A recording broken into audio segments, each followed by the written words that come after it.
फिर सत्संग का लाभ प्राप्त हुआ, हम सब सौभाग्य प्राप्त हुआ। ये भगवान की बहुत बड़ी कृपा होती है जो हमें सत्संग का लाभ प्राप्त होता है। नित्य नित्य और निरंतर भगवान की बहुत बड़ी कृपा से ये सत्संग का लाभ प्राप्त होता है। ये साधारण नहीं, ये हमारे आप का ये प्रबंध नहीं कि हम और आप इसको,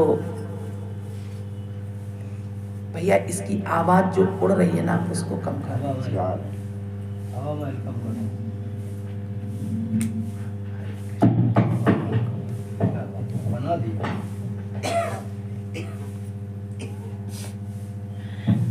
मेरे गोविंद तुम्हारी जय हो,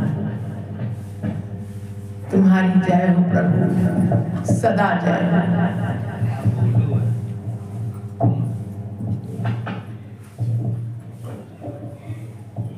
इस जगत में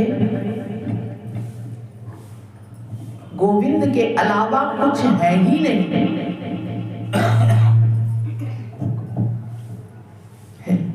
ये जगत ही, जो जगत शब्द दिया वो भिन्न भिन्न भावों के लिए जगत है। और जब भिन्न भिन्न भाव है ही नहीं, क्योंकि ये सब मिथ्या है, ये सब नश्वर है। यहाँ की वस्तु, व्यक्ति, घटना, परिस्थिति, सब कुछ सदा रहने वाला नहीं है, आया और गया, खत्म।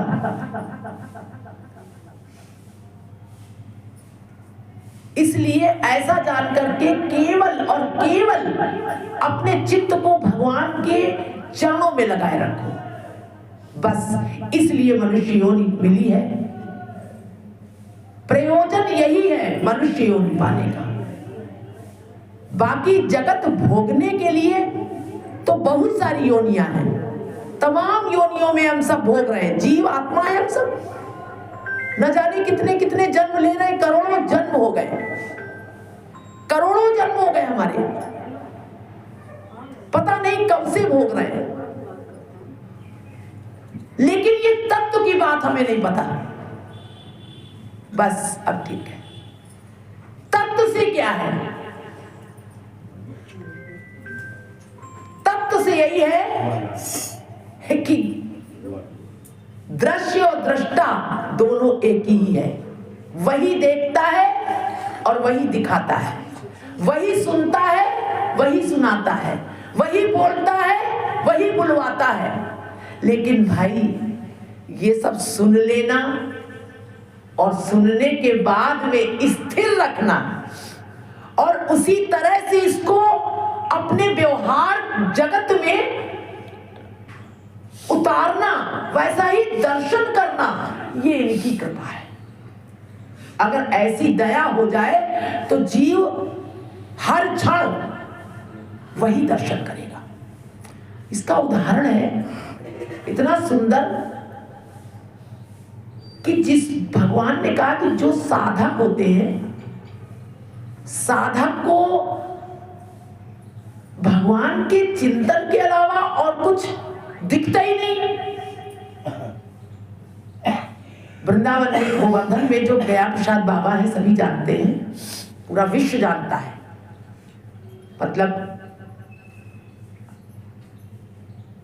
प्रथम कोटि के, बिल्कुल उच्च कोटि के संत, जिनकी कोई बराबरी नहीं कर सका, ऐसा उनको प्रमाणिक संत उनकी बात बता रहे श्री गया प्रसाद बाबा जी।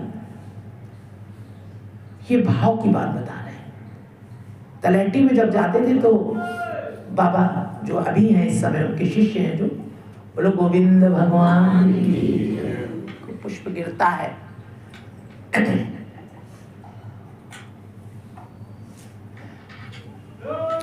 ये इधर आ जाओ बेटा, उधर से लाइन में बैठ जाते ना, इसीलिए दिखता नहीं, वो झांक रही उधर से। रानी इधर आ जाओ, आओ आओ आगे आ जाओ, उसको एक ही दिन मिलता है। आ जाओ। तो बताते थे बाबा कि एक बार गया प्रसाद बाबा ऐसे भक्तों को ऐसा नहीं कि अभी समाधि है फिर नहीं है फिर है, भाव में, सदा भाव में ही रहते हैं। इसीलिए उनसे न जाने क्या क्या हुआ करता है। जीव देखते हैं कि ये कर रहे हैं, वो नहीं करते। अभी जैसे कल कहा ना गया, क्या शब्द था कि वो भाव जो है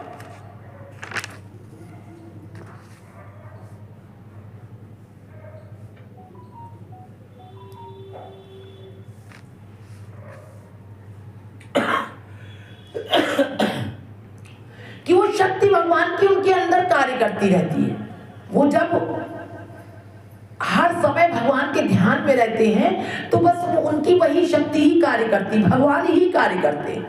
अब वो आविर्भूत हो जाती है अपने आप स्वतः, और वही कार्य कराती। सीधी सी बात। तो वो एक बार जा रहे थे बस से, हाथरस आ रहे थे, गोवर्धन से हाथरस आ रहे थे। हाथरस में रहते थे, उनका घर हाथरस में था। और ऐसा नहीं है, गृहस्थ थे, 2-3 बच्चे थे उनके, पत्नी थी, लेकिन गृहस्थ जीवन में क्या आनंद है। भगवान के भजन के लिए ये नहीं है कि घर छोड़ दिया, ये कर दिया तो संत हो गए। अरे गृहस्थ संत को ही मिले हैं भगवान। हमारे भाव कैसे हैं, इससे मतलब नहीं है कि हम बाहर निकल गए, यहाँ घूम रहे हैं, वहां घूम रहे हैं, घर छोड़ दिया, बाहर छोड़ दिया, ऐसा कुछ नहीं है। शास्त्र भी बात है। तो वो जा रहे थे बस से, और बस से जाते में वो जहां बैठे थे उनके आगे वाली सीट पर एक नव दंपति बैठे हुए थे। अभी अभी विवाह हुआ था उनका, वो दोनों बैठे हुए थे। अब वो पीछे बैठे थे बाबा, और बाबा की आंख खुली तो बाबा ने देखा सामने वाली सीट पर पति पत्नी बैठे थे, बड़े सुंदर दिख रहे थे। कहते हाँ लाडली लाल, अरे लाडली लाल। अब वो गलवैया डाले बैठे थे दोनों।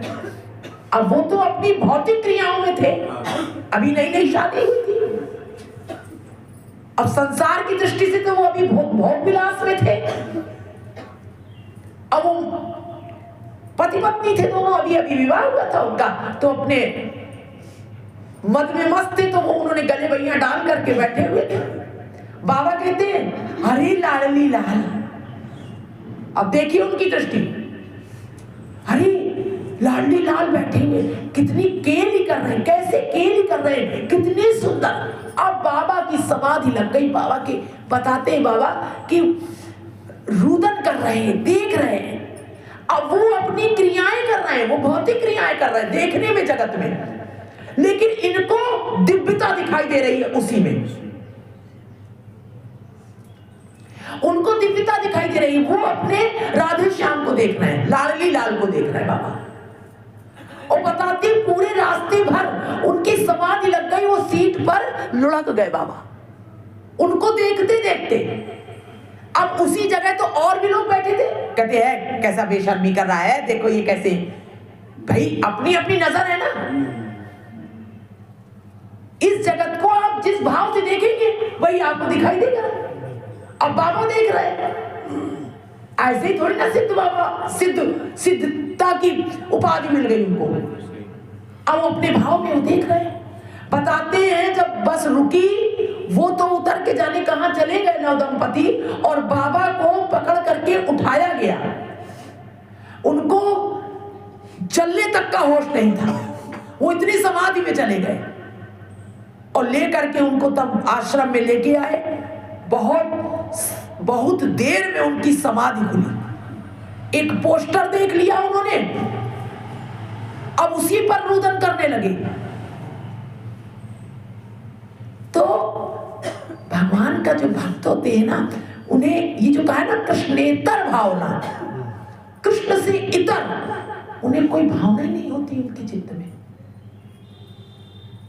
ये जो कहा ना कि दूसरे की करुणा देख करके उन्हें दया आती, ये सब उनको केवल एक ही दिखाई देता है, ये कृष्ण के खुशी के लिए उनकी प्रसन्न। जैसे गोपियां, अब गोपियों को ये नहीं पता चल रहा है कि हम अपने चरणों की धूल दे रहे हैं, गोपियां भगवान कृष्ण की प्रसन्नता, उनके पेट का दर्द ठीक हो जाए, उनकी पीड़ा ठीक हो जाए। उनको अपने नरक की चिंता नहीं है, अपने नरक स्वर्ग की चिंता कुछ नहीं है। हर समय बस कहा ना कि भगवान की प्रसन्नता के लिए जो कार्य किया जाए, साधक वो करता है केवल भगवान की प्रसन्नता, और उसका कोई प्रयोजन नहीं है। जगत उसे नहीं दिखाई देता, वो जो कुछ करता है भगवान की प्रसन्नता के लिए, क्योंकि इस जगत में, ये जगत का नाम ही जगत उन्हीं ने दिया है। जो अलग अलग भावों में भास रहा है वही जगत है, और अलग अलग भाव नहीं है तो वही जगत उसको कृष्णमय हो जाता है। वहां कोई ना ऊंचा है ना कोई नीचा है, ना कोई अपना है ना कोई पराया है, ना कोई तेरा है ना मेरा है, ना ज्ञानी है ना अज्ञानी है, कोई है ही नहीं। ना स्त्री है ना पुरुष है, यहां तक है। वो अपने घर में भी रहता है तो भी उन जीवों की सेवा करता है जो उसके पुत्र इत्यादि हैं, पति पुत्र, इन सबको वो भगवान का ये अपने को सेवक जानता है। ऐसी स्थिति होती है भगवान साधक की। तब उसे इस जगत में सहन करना। अभी कल प्रेमानंद जी का इसी में आपके उसमें डाला है बच्चों ने कि नवदा भक्ति में जो साधक है, साधक को बहुत सहन करना, शीलता, दीनता। महाप्रभु चैतन्य ने कहा ना कि त्रवादपि सुनीचे तरोरपि सहिष्णुनाम अमानी नाम मान दे सदा कीर्तनिया। इतना सहन करना चाहिए कि उसको बस सहन करना आ जाए, और जितना ही वो सहन करेगा उतनी भक्ति प्रबल होगी। सामने वाला तुम्हें क्या कह रहा है इसकी कोई परवाह नहीं, सहन करो, सहन करो, इतने दीन हो जाओ। ये साधक का कर्तव्य, ये भक्ति मार्ग है।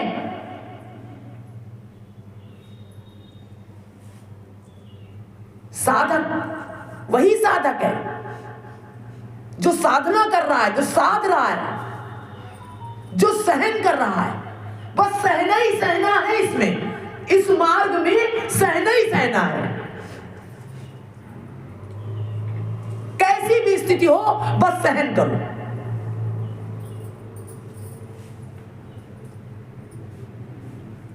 ऐसी दशा है।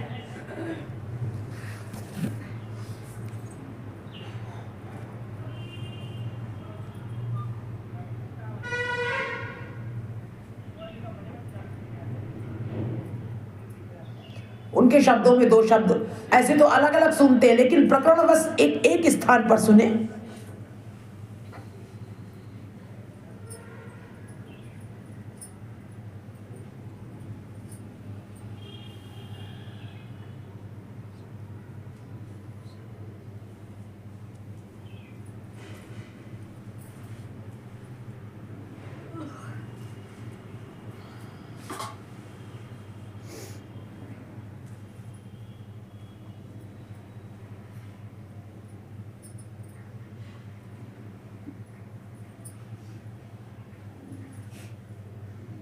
हमसे तो खो जाता है सब।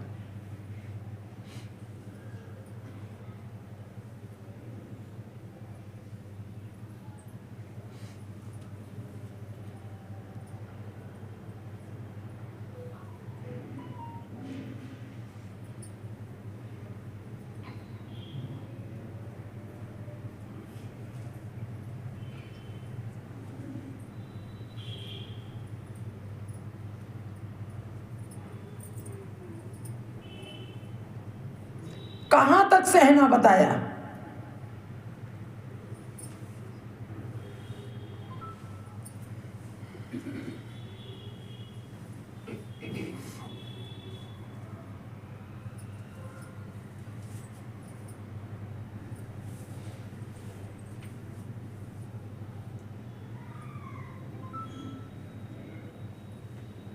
नहीं निकलना।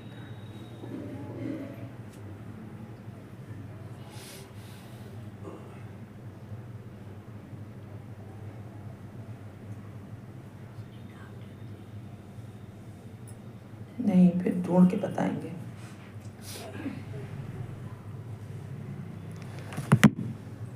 प्रेमानंद जी महाराज जी कह रहे हैं कि सामने वाला तुम्हें गाली दे, यहां तक लगेगा तुम्हें कि अब कुछ बोली दे, दिल चलेगा एकदम, कुछ कही दे, लेकिन नहीं, सहो। कितना सह सकते हो, सहन करो, यही तड़ावत हो जाओ, एकदम झुक जाओ, सबसे झुक जाओ, लेकिन यही बस हमसे नहीं हो पाता है। यही तो कह रहे निरुपाधि। और हम को क्रोध तभी आ जाता है जब हमारे अंदर उपाधि होती है। अपनी उपाधि को लेकर ही तो हम बोल पड़ते हैं, नहीं ऐसा नहीं, ऐसा नहीं, ऐसा नहीं। यही तो सबसे कठिन है। ये सबसे कठिन है। सहन करो, सहन करना है, करते हैं हम सब सहन। इसी में जो है पांडवों का एक किस्सा वो आता है, कथा आती है। वो उनके दुर्योधन और युधिष्ठिर दोनों जो है बैठे हुए, उन्होंने कहा कि याद क्या तुमने याद किया है? तो पहले इन्हीं का नंबर था, तो उन्होंने कहा कि मतलब नहीं बताया उन्होंने, केवल उनको सहना बताया गया था कि आप क्रोध नहीं करेंगे। पहला पाठ जब शुरू, क्रोध नहीं करेंगे, उसी पर वो अमल कर रहे थे। अब वो जब नहीं बोले तब उनको गुस्सा आया, थोड़ा और गुस्सा आया तो मारने लगे। लेकिन मार रहे हैं, पीट रहे हैं, फिर भी वो सहन कर रहे हैं, लेकिन फिर भी वो ऐसे ही सामान्य बिल्कुल बैठे हुए, कहीं कोई विकार नहीं। तब वो थक गए, तब बोले कल कि ओहो, तुम्हारी सहन शक्ति तो हम मान गए, इतना अगर दुर्योधन को मारते, दुर्योधन तो हमको मारने लगता। वही दुर्योधन बैठा हुआ था, लेकिन उन्होंने सिखा तो कहा गुरुजी आप ही ने सिखाया था कि पहला शब्द आप ही ने सिखाया था कि क्रोध नहीं करना है, क्रोध नहीं करना है, पहले सहन करना, सहन करो। ये साधक का पहली सीढ़ी है आध्यात्म मार्ग पर चढ़ने की, सहन करना। सहिष्णुता सबसे बड़ा, सहिष्णुता तप है, सबसे बड़ा तप है। यहाँ सच बात है, बहुत बड़ा तप है, तपस्या है ये मन का तप है।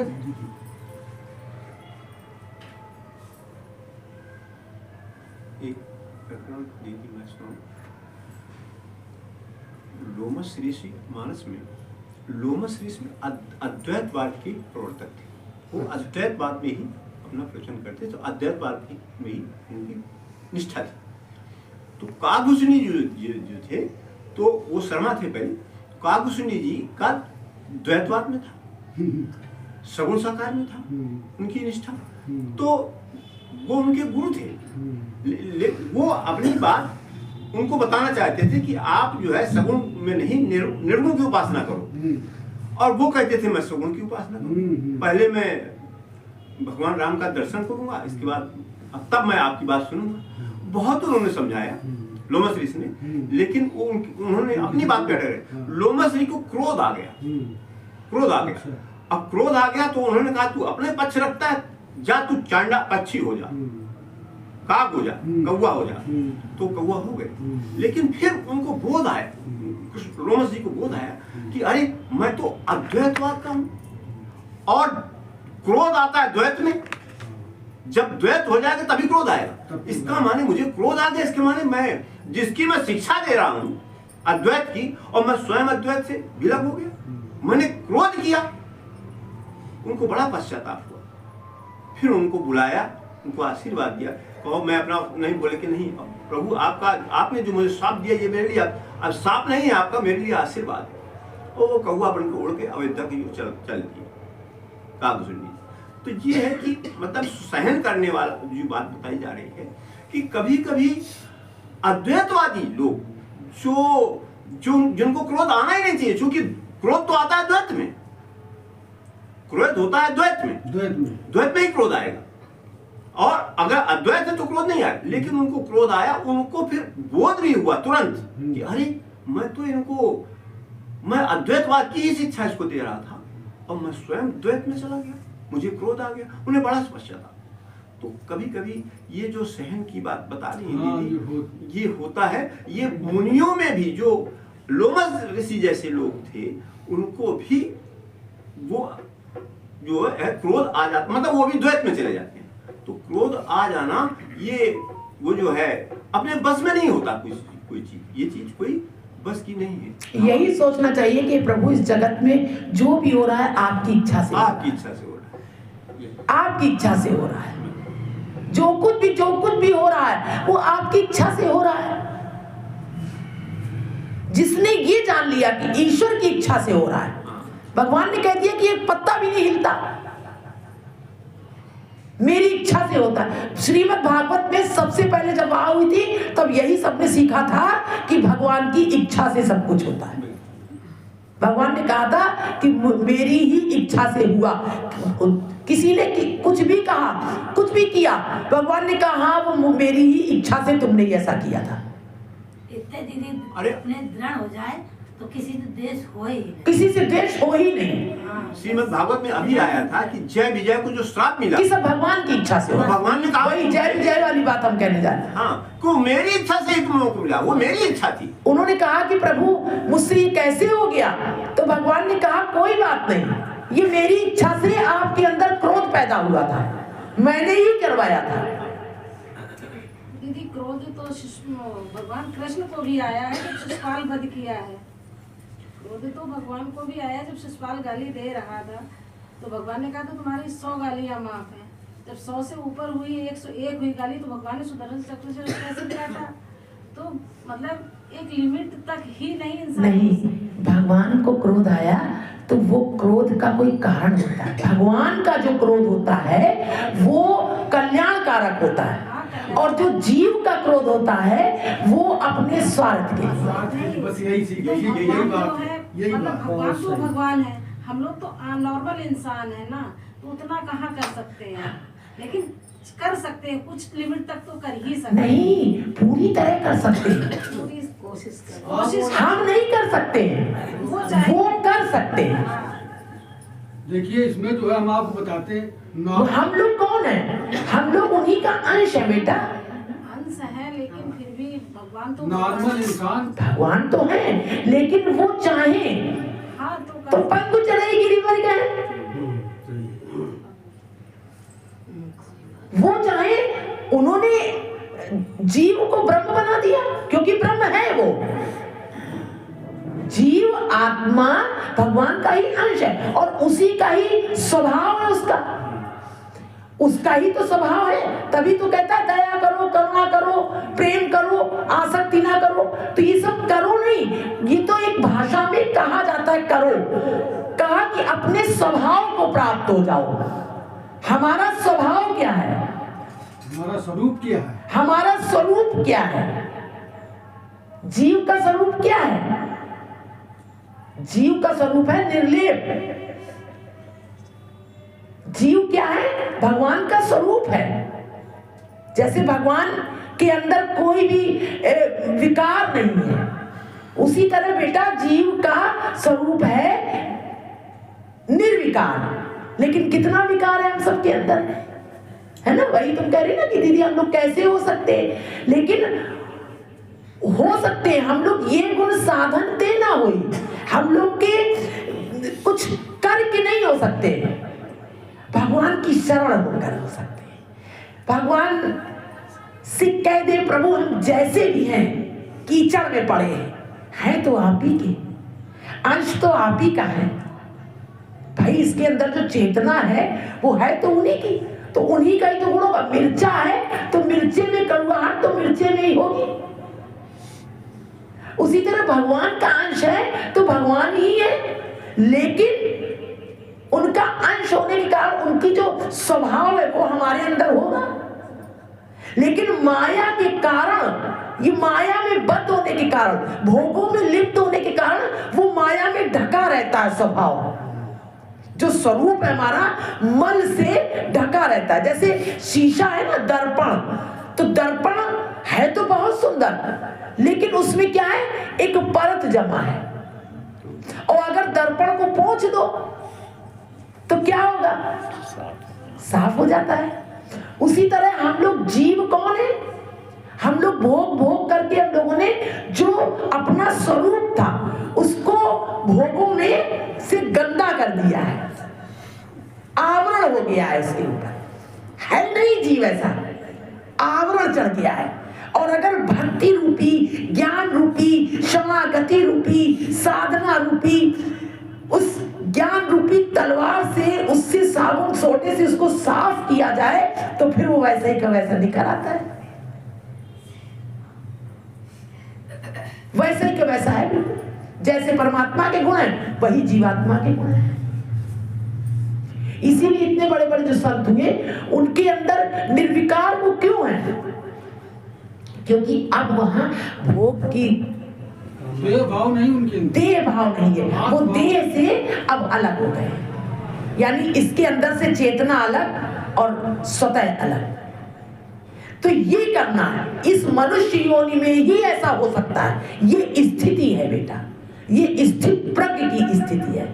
वो कभी भी किसी भी वस्तु, व्यक्ति, घटना, परिस्थिति से चलायमान नहीं होता, जिसका चित्त चंचल नहीं होता, जो अपने स्वरूप में स्थित होता है। इसी को कहा है स्वरूप में स्थित होना। आपका स्वरूप क्या है, हम लोग से पूछा जाता है आपका स्वरूप क्या है, तो हम लोग कहां बता पा, हम लोग तो यही कहते हैं हमारा स्वरूप है कि हम स्त्री हैं, हमारा स्वरूप है कि हम किसी की मां हैं, इतना ही बता पाते हैं। जबकि ये सब तो माया का है, ये तो सब नष्ट होने वाला है। वास्तविक स्वरूप हमारा है चेतना, आत्मा, जो कहा सदा रहती है। ये सारी उपाधियां सब खत्म हो जाती है। तो हम सबको जो काम, क्रोध, लोभ आता है वो हम सबको अपने अपने स्वार्थ के लिए आता है, क्रोध।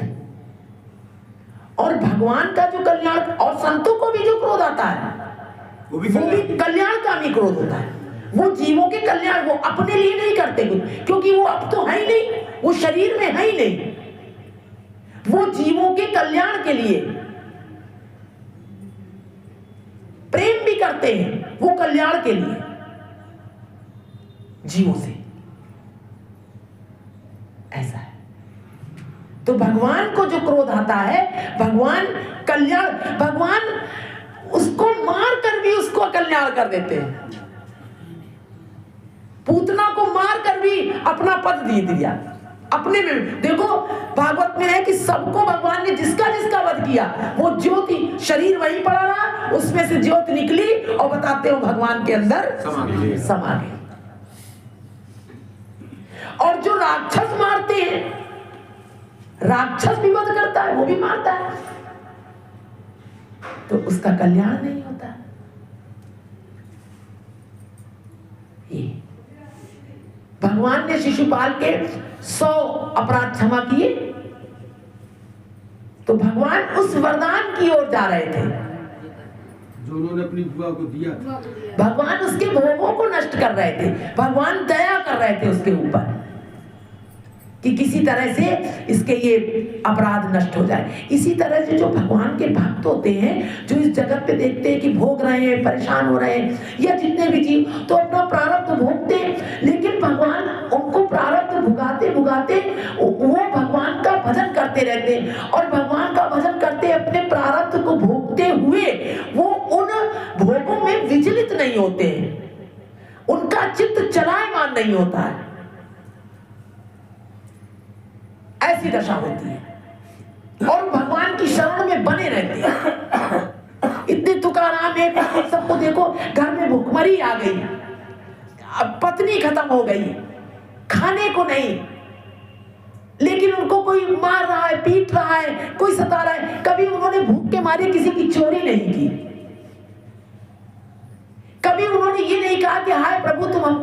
सता रहे हो। यानी उसका चित्त उस घटना, व्यक्ति, परिस्थिति से चलायमान नहीं होता है। वो ये कहता है प्रभु ठीक है, जैसे रखोगे। वो जानता है कि अब जैसे रहना हो वैसे रह लो। ये सब घटना, स्थिति, परिस्थितियां, ये सब नश्वर है, ये सब आई हैं और चली जाएंगी। उनमें वो परेशान नहीं होता। कहने का मतलब, गीता में भगवान ने कहा है कि वो स्थित प्रज्ञ होता है। अर्जुन ने पूछा कि क्या स्थित प्रज्ञ जो होता है उसकी क्या स्थिति होती है, वो कैसे चलता है, कैसे बैठता है, कैसे उठता है, कैसे बोलता है। प्रभु जिसकी स्थिति प्रज्ञ, प्रज्ञ माने बिल्कुल दृढ़ होती है, ना द्वेष्टि ना कांक्षति, ना द्वेष करता है, ना कांक्षा करता है, ना किसी से कुछ कोई मतलब नहीं है।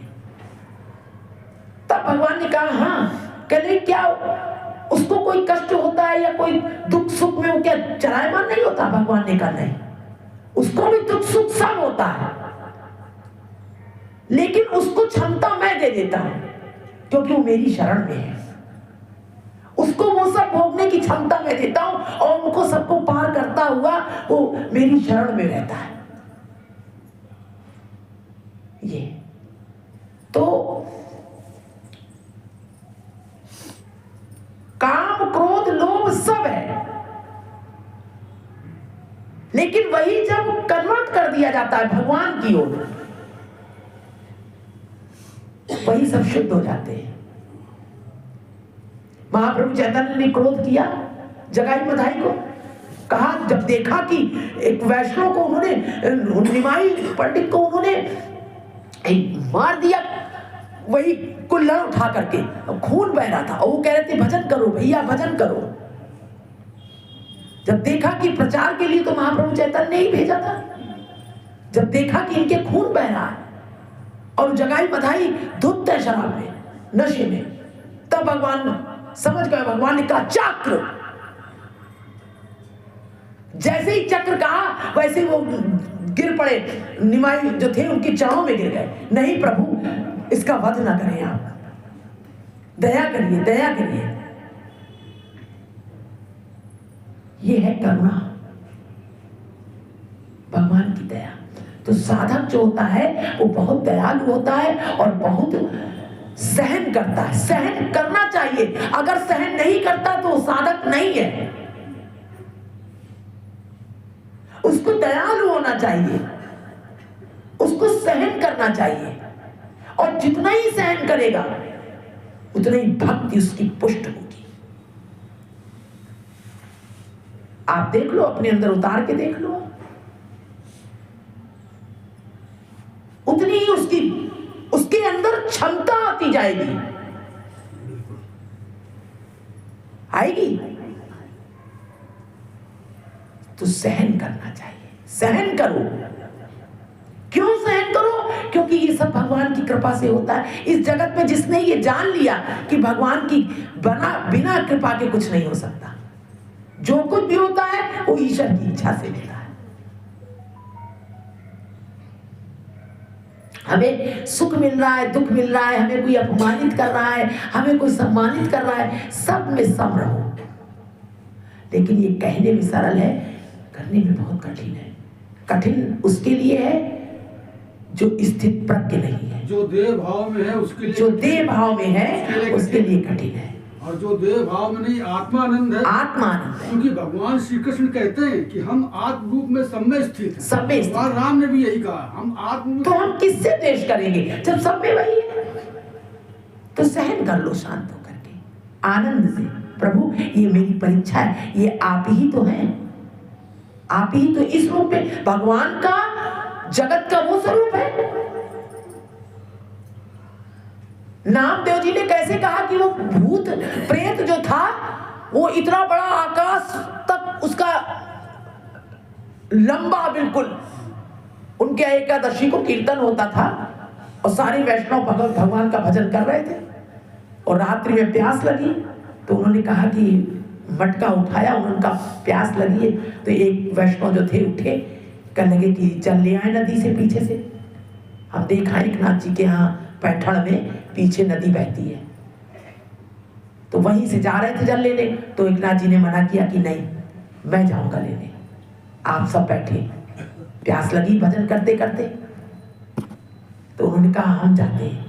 एकनाथ जी खुद मटका उठा करके और नदी किनारे जैसे ही बाहर निकले, जाने लगे नदी के किनारे, तो एक बहुत बड़ा प्रेत, आधी रात थी, बहुत बड़ा प्रेत उनके सामने आ गया। अब वो क्या कह रहे हैं, भले पधारे लंबकनाथ, उनमें भी उनको वही दिखाई दे रहे हैं, भगवान दिखाई पड़ रहे हैं, विठल नाथ दिखाई दे रहे हैं। अरे भले पधारे लंबकनाथ है, और विठल नाथ कह के और उनके चरण पड़ गए। अब इसको क्या कहेंगे आप, है? उसका कोई द्वेषी नहीं होता, उसका कोई सबसे प्रेम करता है, कितना भी कोई उसको कुछ भी बोले। भगवान का भक्त वही है जो सबसे प्रेम करे। देखो, प्रेम करने वाले से तो हम लोग प्रेम कर लेते हैं, वो सरल है। लेकिन जब कोई प्रेम नहीं कर रहा है हमसे, तब हम उससे प्रेम करें, इसको प्रेम कहते हैं।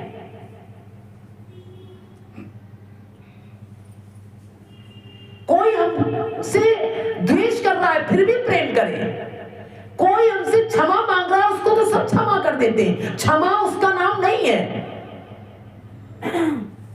जो हमसे क्षमा नहीं भी मांग रहा है फिर भी हम उसको क्षमा करें, ये है। तो ये आध्यात्म है। आध्यात्म ये संसार की नियम नहीं है, भोगों के नियम नहीं है, ये भगवत मार्ग का नियम है, ये प्रेम का पथ है। तभी कहा है प्रेम का पंथ निराला। क्यों निराला कहा है? तो कल का प्रकरण चल रहा था कि परम कारण कह रहे कि तभी साधु संग कृष्ण सेवा ना पूजिबो देवी देवा, यही भक्ति परम कारण। अनादिकाल से जीव पर तत्व विमुक्ता के कारण दुरंत अनंत संसार संतापों से संतप्त है। ऐसे कृष्ण बहिर्मुख जीवों के लिए भगवत सामुख्य पाने का एकमात्र उपाय है साधु पुरुषों का संग और उनकी कृपा। जब तक अपने अंदर अपने पाने के लिए कुछ भी होता है,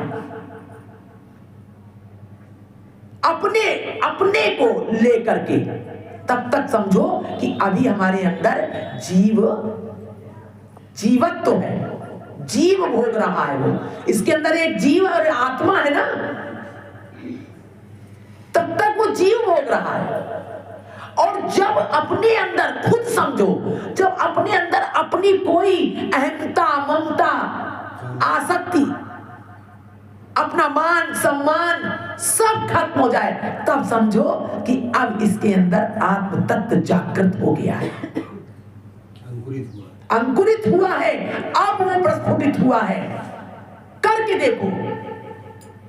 प्रेमानंद जी महाराज बता रहे थे कि जब गुरु जी कहते थे कि अपमान सहो, तो कहते थे कैसे सहे? तो सामने वाला कुछ ऐसे कहते थे कि ऐसा देखें, जब कुछ अपमान कर देखते थे कि अब हमें अपमान लग रहा है अपना कि नहीं। अपमान करने पर भी, धिक्कारने पर भी हमें अपना अपमान लग रहा है कि उसमें भी हम खुश हैं। ये देखो कि तुम्हें अपना अपमान महसूस होता है ना अंदर, अरे हमारा अपमान कर दिया इसने। ये होता क्योंकि अहम के कारण, अहम, हमारा अहम है इसलिए हम हमारा अपमान कर दिया, उपाधि के कारण, उपाधि के कारण। और वो कह रहे हैं निरुपाधि। भाई बहुत कठिन चीज है लेकिन है बहुत सरल। लेकिन मनुष्य योनि में सब संभव है। हाँ, सब संभव है, बिल्कुल सही। मनुष्य योनि इसीलिए मिली है भगवत प्राप्ति के लिए, और तभी भगवत प्राप्ति हो सकती है। और कह रहे हैं मनुष्य योनि भगवत प्राप्ति के लिए मिली है, तो फिर ये सारे गुण तो अपने आप आ ही जाएंगे।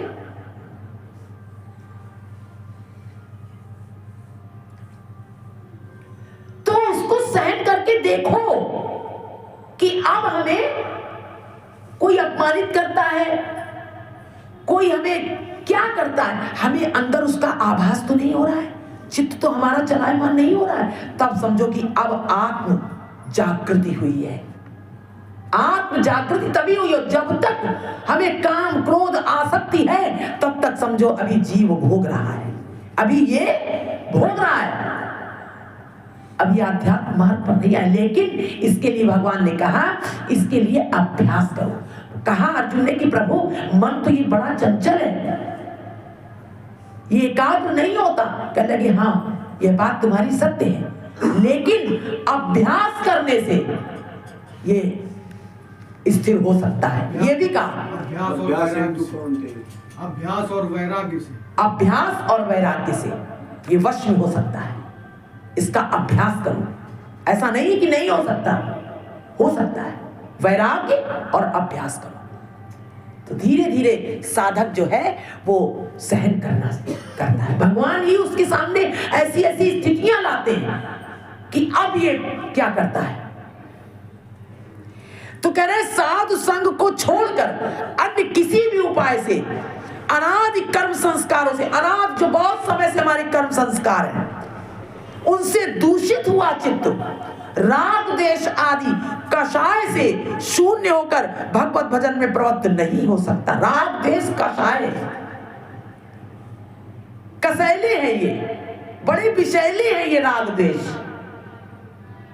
इनसे दूर कैसे हुआ जा सकता है? साधु संग, क्योंकि साधुओं का जीवन, उनके जीवन में बहुत सहनशीलता होती है, वो अपने स्वरूप में स्थित रहते हैं, वो आत्मदृष्टि होती है उनकी, वो बाहरी राग द्वेष होता क्यों? क्योंकि अपनों से राग और जो हम जिसको गैर मानते उससे देश, ये राग देश। जब हम आत्म भाव में रहेंगे तो कोई राग द्वेष होगा ही। आत्मा तो सब में है ना, आत्मा तो एक है, मेरा तेरा नहीं है। इस संबंध में श्रीमद् जीव गोस्वामी पाद ने अपने भक्ति संदर्भ में विशेष रूप से विचार कर जो सिद्धांत बताया है उसका सार मर्म यह है कि भगवान परम आनंद एक घन्य है, परम आनंद एक घन्य, अपाप विद्ध है। जीव से उनकी यही विलक्षणता है। जीव और परमात्मा में यही फर्क है कि वो अनादिकाल से तमाम पाप कर करके, तमाम भोगों में लिप्त हो करके उसने अपनी आत्मा पर एक आवरण चढ़ा दिया है। तो निर्लिप्त जो आत्मा है वो उसका स्वरूप सामने प्रकट नहीं हो पा रहा है इन संस्कारों के कारण। भोगों में जो लिप्त है, माया में बद्ध है वो, इसलिए। और परमात्मा को माया कोई लिपायमान माया में हो नहीं सकती, हो नहीं सकता परमात्मा। तो ये फर्क है। जैसे अशेष तेज के आधार विश्व प्रकाशक सूर्य में किसी प्रकार के अंधकार का होना संभव नहीं, वैसे ही परिपूर्ण सुख स्वरूप भगवान में तमोमय दुख का स्पर्श सर्वदा असंभव है। तमोमय दुख, जैसे सूर्य पूरे जगत को प्रकाश एक साथ दे रहा है। अब हम कहीं ऐसी जगह कर ले, बंद कर ले तो वहां सूर्य का प्रकाश नहीं आएगा, तो इसमें दोष किसका है? अपना दोष है, हमने गेट बंद कर लिया इसलिए अंधेरा हो गया। इसी तरह जीव जो है उसने भोगों में लिप्त हो गया, इसलिए वो आत्म तत्व को पहचान ही नहीं पा रहा है कि हम कौन हैं। हमने अपना एक परिवार बना लिया, हमने कहा ये हमारे अपने, जबकि वसुधैव कुटुंबकम की भावना कब होगी? पूरा पूरा जो पृथ्वी पे जितने जीव हैं वो सब हमारे हैं, पूरा परिवार है हमारा, वो पशु पक्षी सब हमारे हैं। मनुष्य की तो छोड़ो, परिवार वालों की छोड़ो, ये सब हमारे, चींटी से लेकर ब्रह्मा तक सब हमारा परिवार है ये। क्यों? कि आत्म तत्व सब में जागृत है। इसलिए कह रहे दुख का स्पर्श सर्वथा असंभव है। श्रुति भी कहती है आदित्य वर्णम तम से परस्तात, इसीलिए जीव का दुख उन्हें स्पर्श नहीं कर सकता। जीव का दुख जीव ने खुद ही अगर हम चाहें तो दुख नाम की चीज इस जगत में है ही नहीं। हमने कहा ना सुख है और ना दुख है, एक परम आनंद है। दुख सुख तो हम बना रहे हैं ना। वे अपने आनंद में स्वयं विभोर हैं, तभी उनमें परिपूर्ण करुणा शक्ति होने पर भी बहिर्मुख जीवों के प्रति उस करुणा का प्रत्यक्ष प्रकाश सर्वथा असंभव है। क्योंकि अन्य का दुख चित्त को स्पर्श करता है, तभी करुणा का उद्रेक होता है। यहां स्वाभाविक रूप से प्रश्न उठता है, फिर पतित उद्धार कैसे होता है? स्वाभाविक रूप से प्रश्न हो रहा है कि फिर पतित का उद्धार कैसे होता है? उत्तर है, विश्व में परम करुणा में साधु गण है। बोलो गोविंद भगवान। पतित है जो, दुखी है जो, उन भाई अपना अपना जैसे भोग रहे हैं। अब वो दुख में है, अब कोई खटिया पर पड़ा हुआ है, बूढ़ा भोग रहा है बेचारा, तो क्या उसको छोड़ देना चाहिए भोगने के लिए? है कह रहे फिर पतित का उसका उद्धार कैसे होगा? तो उसके लिए कौन है? इस जगत में साधुगण है। उस भोगने वाले को बचाने के लिए कौन है? साधुगण है। कह रहे परम करुणा में साधुगण है। संसार दुखों से निपीड़ित मायाबद्ध जीवों के लिए परम भरोसा है। भाई सूर्य का प्रकाश चारों ओर फैल रहा है, लेकिन एक अज्ञानी ने अपने दरवाजे बंद कर लिए और कह रहा है हमारे यहाँ तो सूर्य का प्रकाश ही नहीं आता, अंधेरा है। सूर्य को कह रहा है ये तो हमको प्रकाश ही नहीं देते।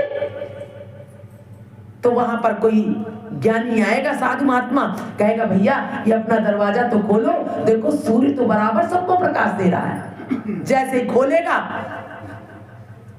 प्रकाश आ जाएगा उसके यहाँ भी। परंतु ये कार्य करे कौन? तो कहा इसके, वो तो दुख पा रहा है, वो तो अपनी करनी से दुख पा रहा है, भगवान ने नहीं दुख दिया उसको। लेकिन अब उस दुख से भी बचाने का भी तो कोई उपाय है। फिर दया किस बात की है? दया शब्द कहां से आया? दया फिर शब्द ही खत्म हो जाता। लेकिन दया करुणा का मतलब है कि साधु गण उसको उसके उस दुख का निवारण करते हैं। कह रहे हैं यहां स्वाभाविक रूप से प्रश्न उठता है, फिर पतित उद्धार कैसे होता है? अब पतित तो हो गया, कह दो पतित कैसे हुआ? अब जगाई बधाई पतित थे, अब वो तो अपने कर्मोवश थे और यहां भी शराब पी रहे थे, मदिरा पी रहे थे, भजन नहीं कर रहे थे।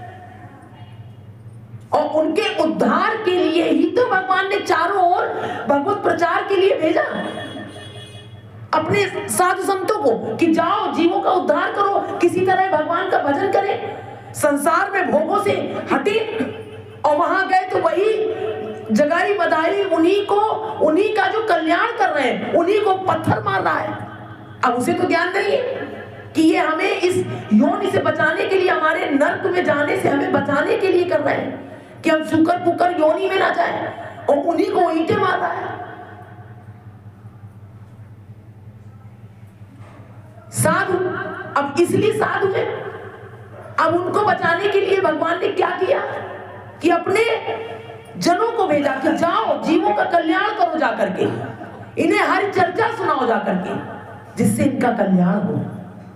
अब सोचते ये भोग रहे तो भोगने दो इनको। तो फिर दया शब्द कहां से आया? करुणा कौन करता है? क्योंकि अब इन पर दया करनी चाहिए, इन पर करुणा करनी चाहिए। इनको ऐसे नहीं छोड़ देना चाहिए उनकी हालत में। संत करते हैं ये संत करते हैं, किसी के दुख को देख करके उनको उनके भोगों से उनको बचाने के लिए कह लगे। पतित उद्धार फिर कैसे होगा इस जगत में? वो तो पतित है, लेकिन उसका उद्धार कैसे होगा? तो भगवान का स्वरूप ही होते हैं वो साधु महात्मा। वो साधु महात्मा को फिर तदात्मानं सजाम्यहम्, उनके लिए भगवान अपनी आत्माओं का सृजन कर देते हैं, उन जीवों का उद्धार करने के लिए जो भुगत रहे हैं इस संसार में करोड़ों जन्मों से। तो पशु पक्षी से लेकर के सबके उद्धार के लिए साधु महात्माओं को भेजते हैं। तदात्मानं सजाम्यहम्। कहा कि दुख चित्त को स्पर्श करता है तभी करुणा का उद्रेक होता है, जब दूसरे का दुख चित्त को स्पर्श करता है।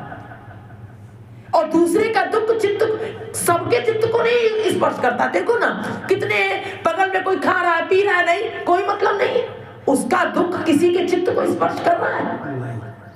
लेकिन साधु है अगर, तो उसको तुरंत दिखाई दे जाएगा।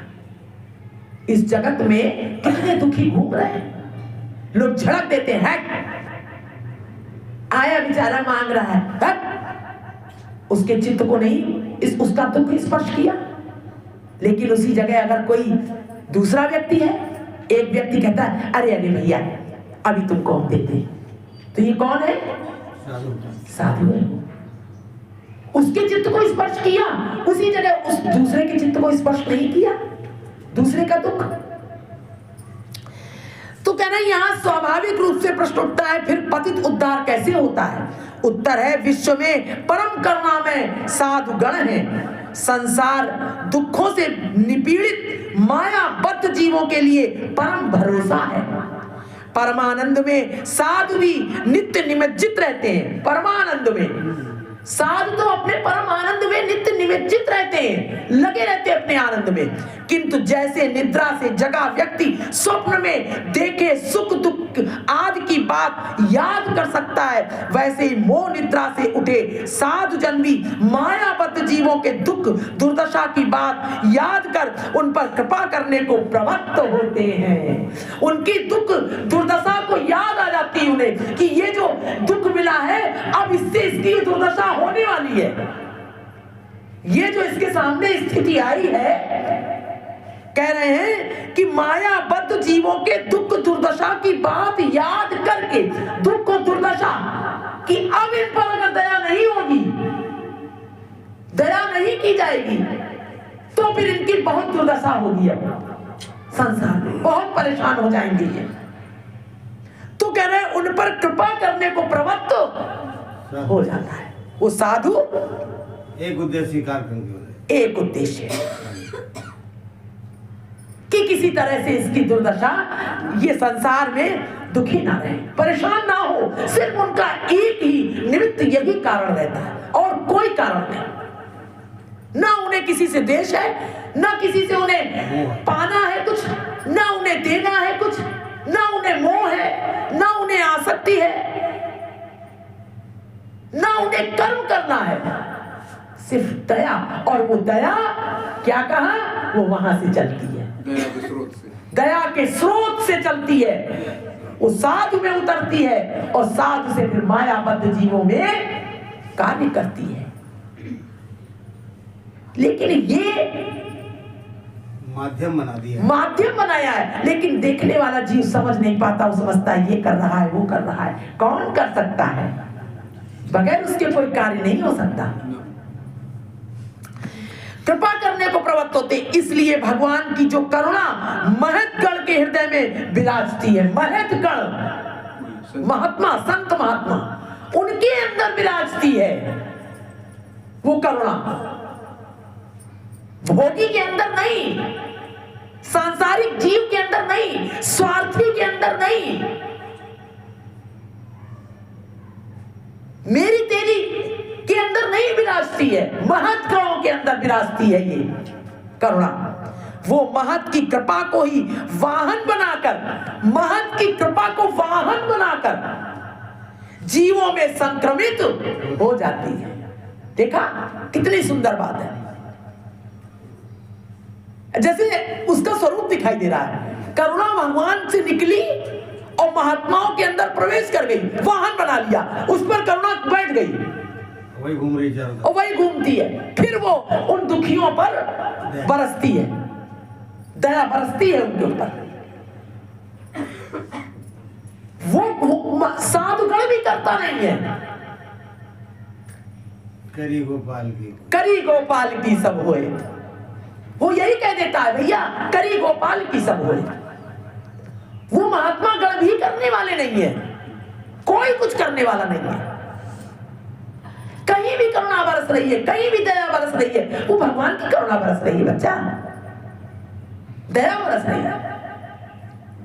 कितनी सुंदर कि महज्जनों को वाहन बना करके, वाहन जानते जैसे गरुड़ जी बैठते हैं, गरुड़ जी के ऊपर भगवान बैठते हैं, सवारी। तो उन महज्जनों को यानी उन भक्तगणों को, साधुओं को वो करुणा जो है वाहन बना लेती है। अब वो तो दिखाई वो दे रहे हैं कि ये कार्य कर रहे हैं, स्वतंत्र रूप से नहीं। देखो स्वतंत्र रूप से नहीं, वो अपना कुछ नहीं कर रहा है।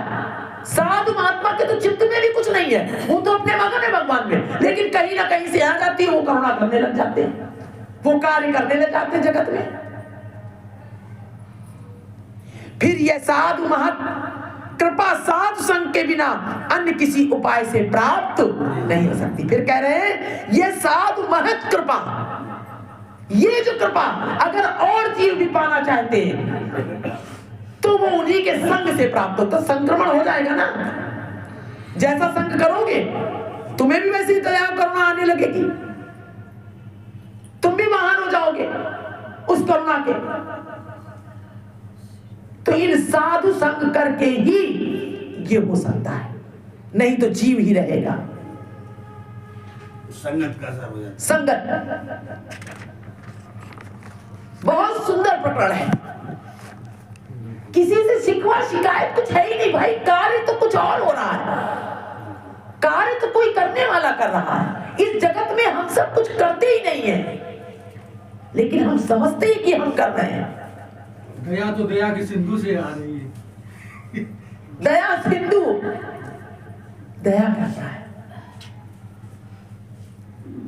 प्रबल भागवती शक्ति संपन्न, प्रबल भागवती शक्ति संपन्न, भागवती शक्ति भगवान की शक्ति से संपन्न जो ऐसा कार्य होता है, जो साधुगण जीवों पर कल्याण करते हैं, जीवों का दया करते हैं, वो उनकी दुर्दशा को देखकर करते कि अरे ऐसा नहीं होता, इसकी दुर्दशा हो जाएगी। कौन? इसीलिए जो भगवान के भक्त हैं वो साधुओं की ओर भागते हैं, बचा लीजिए, तब वो दया काम करती है उनके ऊपर।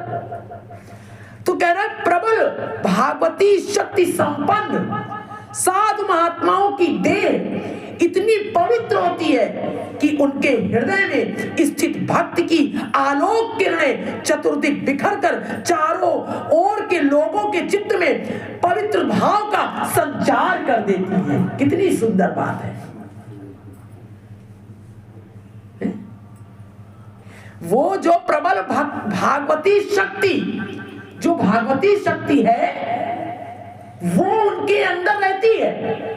कह रहे इससे संपन्न जो साधु महात्मा है, जिनके अंदर भागवती शक्ति संपन्न हैं, जो ऐसे हैं कि भगवान की शक्ति उनके अंदर कार्य करती है, वो उनकी देह, ये शरीर इतना पवित्र होता है कि उनके हृदय में स्थित, जो उनके हृदय में स्थित भक्ति भाव है, जो भक्ति भाव उनके हृदय में है, उसकी आलोक किरणें, प्रकाश, उस भक्ति भाव का प्रकाश, उसकी किरणें चतुर्दिक चारों ओर बिखर कर चारों ओर के लोगों के, हर तरफ के लोगों के चित्त में पवित्र भाव का संचार कर देती है। उनके जीवों के अंदर भी ऐसा होने लगता है, पूरा वातावरण ही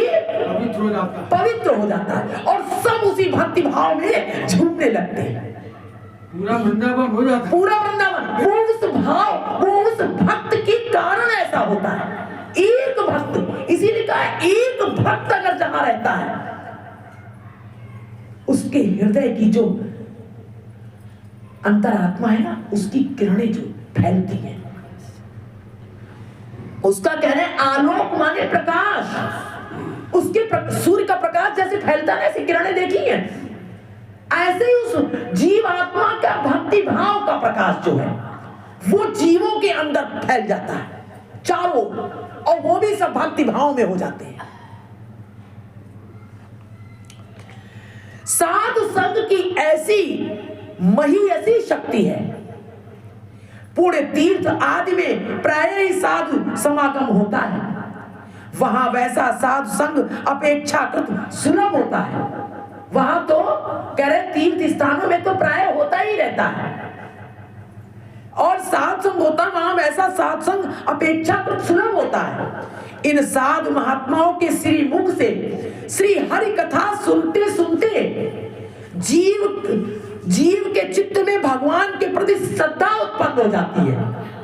ये ऐसे साधु महात्मा होते हैं। और जीव भी जब इनके मुख से भगवान की चर्चा सुनते हैं तो सुनते सुनते उनके अंदर भी भगवान के प्रति श्रद्धा हो जाती, लगाव हो जाता है। इसी के फल स्वरूप फिर क्या होता है? सदगुरु चरणाश्रय प्राप्त। तब सदगुरु का चरणाश्रय वही सदगुरु है। भगवान ने कहा कि वो ही मेरा स्वरूप है। इस साधु संग से ही श्रवण कीर्तन आदि नवदा भक्ति साधना में क्रम से निष्ठा रुचि आसक्ति और रात रति दशा में पहुंचकर साधक परम पुरुषार्थ प्रेम पाकर धन्य हो जाता है। इसी साधु संग से ही, इसी शक्ति को पाकर अन्य जीव भगवान का भजन करने लगते हैं। ये साधु में और सदगुरु में ये फर्क बताया। गुरु किसको कहे? वही गुरु है, वही गुरु है। तो गुरु हो, लेकिन पहले साधु संग का बात बताया ना, वही साधु है। जब ऐसी स्थिति आ जाती कि जब वो सामने वाले की चित्त का परिवर्तन हो जाता है तब वो उसी का गुरु हो जाता है। वही साधु, ढूंढने नहीं जाना है। परिवर्तन हुआ, भगवान से लगाव हुआ, हमारी वृत्तियों में परिवर्तन हुआ, भगवान की ओर बढ़ने की इच्छा जागृत हुई, वही गुरु है। जिससे हमारी इच्छा जागृत हो गई, उसको देख करके, उसके संसर्ग से, उसके भजन इत्यादि से।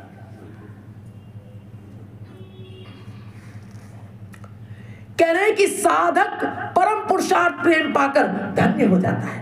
इस प्रकार जीव का चरम प्राप्तव्य या परम पुरुषार्थ या प्रेम साधु संग और साधु कृपा से ही प्राप्त होता है। हाँ,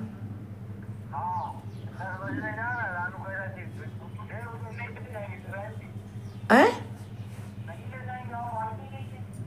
अच्छा अच्छा, खा लिया है? हेलो, अच्छा रानू बोल रहे हैं? आ रहे हैं, आ रहे हैं, ठीक है।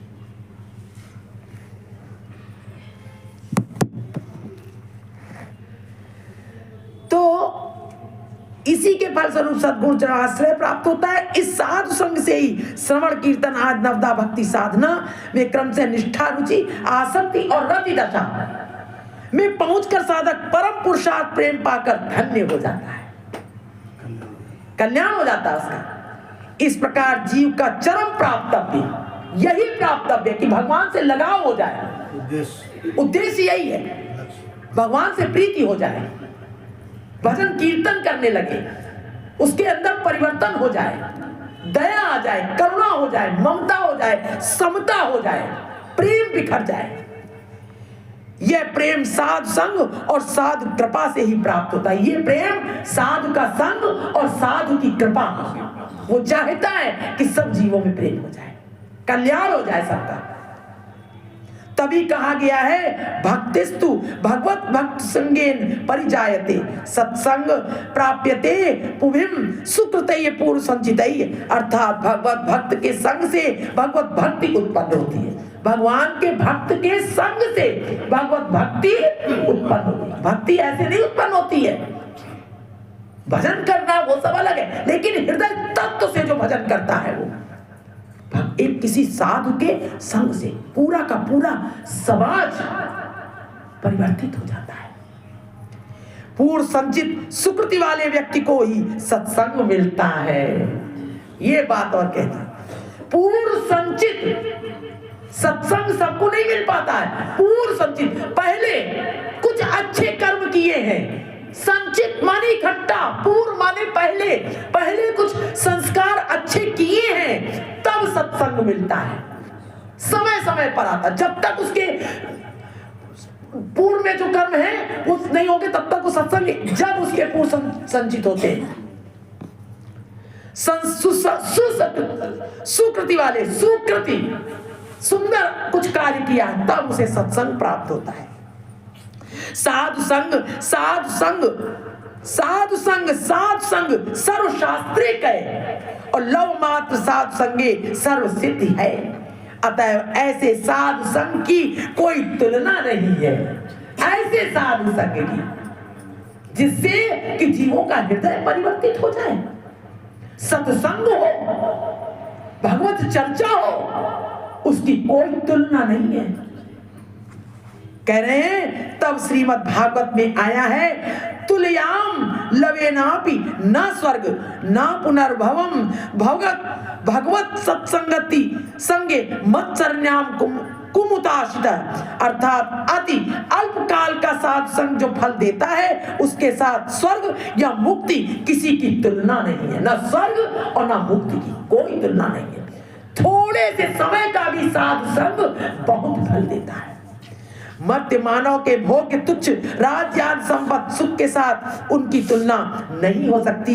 यह तो कहना ही पर्याप्त है।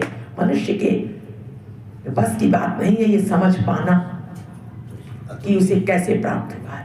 बोलो गोविंद भगवान की जय। कल इसके आगे का प्रसंग, थोड़ा हमें आज काम था, सब बिसर जाता है। आज टाइम भी हो गया, निचोड़ बता दिया, पूरा निचोड़ है ये। ऐसे भक्ति प्राप्त होती है, ऐसे सत्संग शुरू होता है, ऐसे करुणा फैलती है। भगवान की करुणा है जो साधु संग में आती है, साधु में बैठती है। उन्हीं कृपा से हम वही भेजते हैं। और उसी का आलोक, आलोक माने प्रकाश, उसके आलोक की किरणें फैल जाती है, जीवों के चित्त में घुस जाती है, प्रवेश कर जाती है, वही भक्ति कराती है, वही जीव तप करने लगता है, भजन करता है, भगवान की ओर भागता है। बोलो गोविंद भगवान जय राधे जय राधे राधे जय राधे जय श्री राधे।